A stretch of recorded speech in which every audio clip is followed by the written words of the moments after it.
How's it going, guys? My name's Wilson. Numbers simply not about everything. Looking at stats on the box scores will not tell you the whole story. Defensive specialists like Prime Ben Wallace might have scored only 4 points but pulled down 15 rebounds and completely dominate the game as the most impactful player on the floor during his day. Stephon Marbury might be a better one-on-one scorer than Jason Kidd, but how in the world do the Nets double their wins? Go from lottery heavy to #1 in the conference with 2 finals trip with J. Kidd? Despite a player's inefficient shooting like Kidd in the 2000s, he's way more of an eye test guy for once to truly understand why the 10-time All-Star became a legit MVP candidate, can have a 10.7 rebound, 9 assist game going 3 of 13, but absolutely dominate. While good scoring numbers, guys on bad teams can drop over 30 points, but what good is that if the team continues losing? Near the end of the 23 regular season, 10 most impactful players with better stats than what their numbers say, starting with Kyle Anderson of the Minnesota Timberwolves,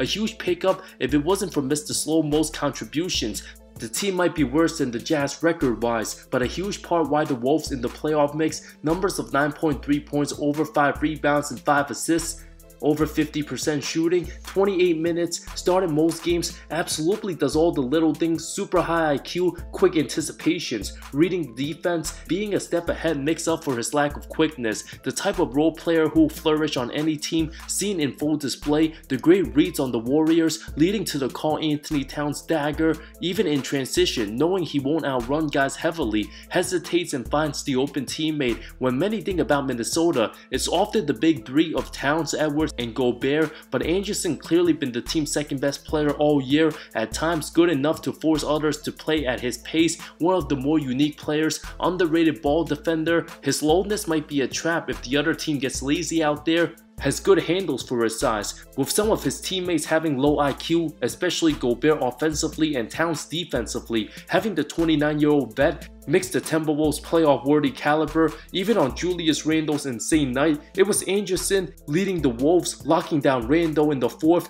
limited him to 2 made shots, a turnover, and 2 fouls the final period. While D'Angelo Russell was a disaster, many Wolves fans begged Kyle to run the point before Mike Conley. Anderson, the type of player without a true position, one of the smartest guys in the league. If the 2014 draft class had a redo, Kyle would easily go in the lottery despite being the 30th pick. His impact on the game after signing for just 2 years, $18 million, an absolute bargain the Wolves have. The type of player that's actually worth 4 years, $70 million if you ask me. Should be in a playoff contender at least the next 4 years and counting.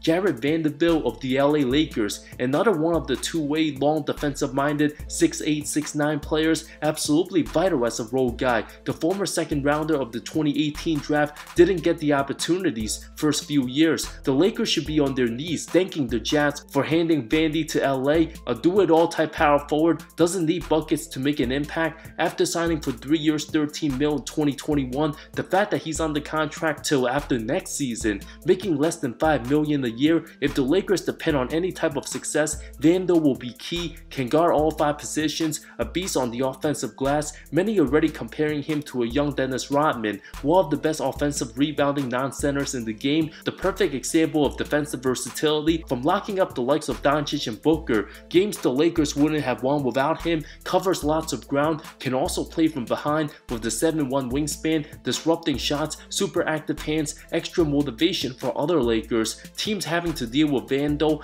and healthy AD, absolutely a deadly defensive mix. If he can even be a lethal outside shooter, even in the high 30s from deep in the future, Vando can be a $20 million a year guy down the line. His impact might have just saved the Lakers season. Tyus Jones of the Memphis Grizzlies, a solid backup good enough to start for half the teams. The 26-year-old, absolutely an above average player in the league, a career season best, over 10 points, 5 assists, just 24 minutes, less than 1 turnover a game, one of the highest assist to turnover ratio, super reliable with the Grizz, barely misses any games. I'd rather have a point guard like Jones on my team over the destructive, more talented, flashy Kyrie Irving.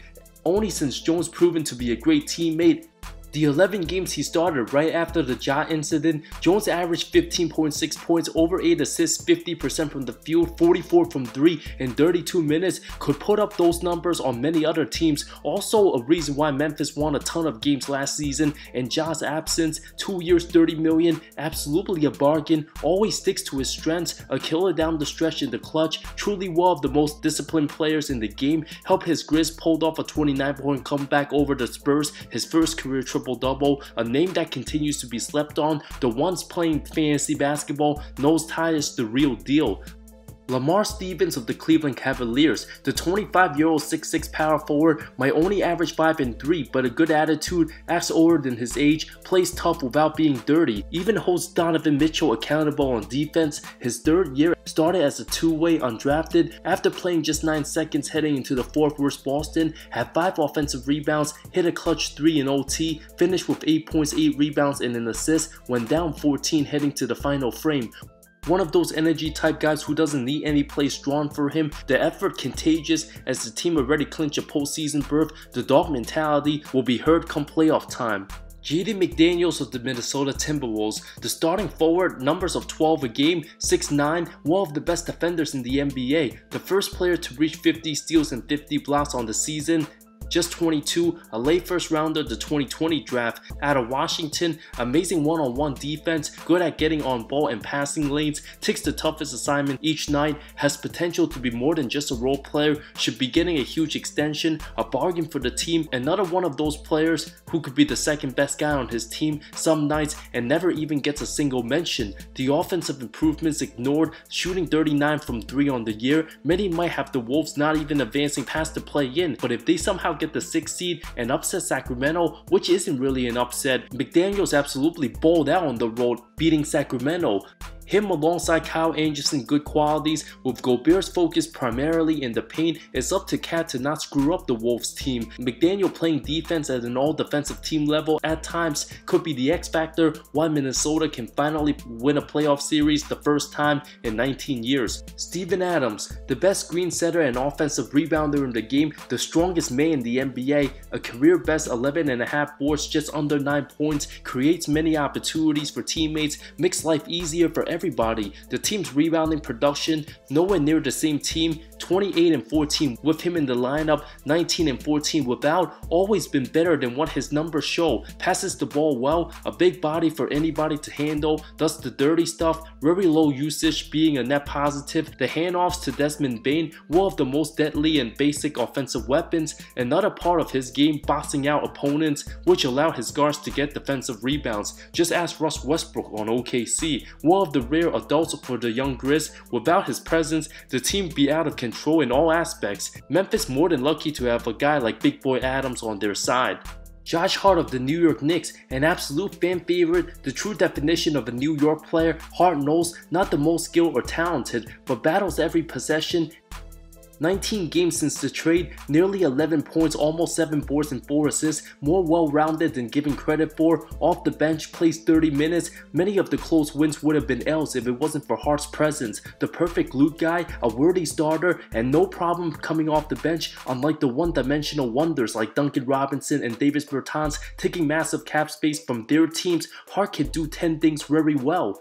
Making just under $13 million, a player option the next season, whatever is needed, whether it's defense, diving for a loose ball, getting a rebound, or putting the ball in the basket, Josh Hart will deliver. Him and Jalen Brunson, long-time chemistry in college, led them to being champions. Won his first 9 games with the Knicks, the masterpiece versus the Celtics. Hart also the type of guy who will bring his hustle in the grinded-out playoff series, the timely plays, momentum swingers, a player you would want to go to war with. The 28-year-old should be in the prime of his career. If the Knicks want to win a playoff series, Hart will be a crucial X factor.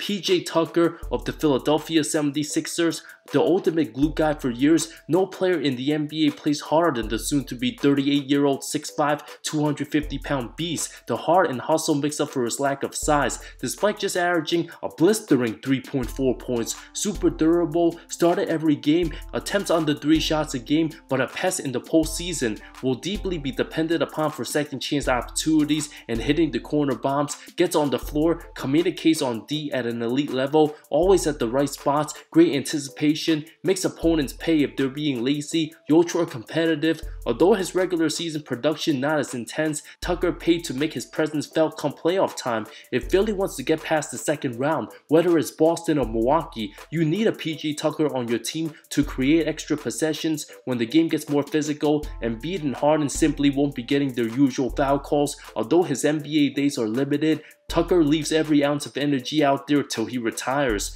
Jrue Holiday, an absolute sensation. The way he carries himself professionally, the work ethic and two-way presence, constantly making winning plays and putting in work, never running from the grind, the likely future Hall of Famer. If Holiday wins another title with Milwaukee, will absolutely get in the Hall, in similar fashion to Andre Iguodala with the Warriors. The 32-year-old making the All-Star team 10 seasons apart, an incredible story, numbers of only 19, 5, and 7. But making way more of a positive impact on the season than all offense, no defense type stars who averages 27 a game, such as the Trae Youngs and Kyries of the world. Holiday truly a chance at cracking all NBA team. Guys like Keldon Johnson for San Antonio averaging 22 and Anthony Simon putting up 21 for Portland, none of them even come close to being as good as Holiday. Because of the low stats, considered a star, Holiday's entire body of work, already the all-time leader in block shots for a point guard, can truly be the deciding factor, potentially turning the Giannis Milwaukee Bucks team to a dynasty. Had the team still been stuck with Eric, who's no longer in the NBA, Bledsoe, Giannis might have demanded a trade, being in the same draft class as consensus #1 pick Blake Griffin. Griffin much better at his peak, but over time, Holiday will be much more remembered 20 years from now. Brook Lopez, it seems like he's already played 20 years, absolutely flawless in transitioning his game. That alone makes a strong argument why the 7-footer might make the Hall. After his 2018 tenure with the Lakers, Milwaukee stole him for 1 year, $3 million. Many believe he was on his way out the NBA by then, but the soon-to-be 35-year-old aging better than 95% of centers. I don't like to get ahead of myself, but Lopez at age 35 will be better than Shaq O'Neal at 35, given his versatility, ability to drain threes, and can play in the post, averaging the most points since his Nets days, the most blocks of his career, the most productive player in 2023 for his draft class. That includes Russell Westbrook. Despite averaging 16 and 6 in today's NBA, Lopez brings a lot more, from being a traditional post center who's bad on the glass and considered a liability on defense 10 years ago, to being one of the best two-way presence and a top 5 candidate for DPOY, despite being older than DeAndre Jordan and DeMarcus Cousins. Who would have thought Brook Lopez would be way better than both in 2023? After undergoing back surgery at the start of last season, limited to just 13 games to missing just 2 this season, Brook Lopez's NBA career deserves a documentary. Honorable mentions: Jared Jackson Jr., surprising all-star, defensive specialist, the favorite to win DPOY, despite just being an 18 and 7 guy, averaging 3 blocks, better than a few 20 and 10 guys. While Draymond Green, inconsistent all year, still makes the winning plays, high IQ, although doesn't have the same quickness and experience as any vet in the game, while Marcus Smart on this list for many years until this season, nowhere near as good with injuries, not the same defender, might quickly be on the decline. And Mikal Bridges, unleashed with the Nets, averaging 27 a game his first 20 games in Brooklyn, will likely finish the year putting up 20 points on average, being one of the best perimeter defenders, earning his worth. Which one of these guys most underrated on this list? Let me know your thoughts in the comments below. Love y'all and stay tuned for more NBA topics. See you next time.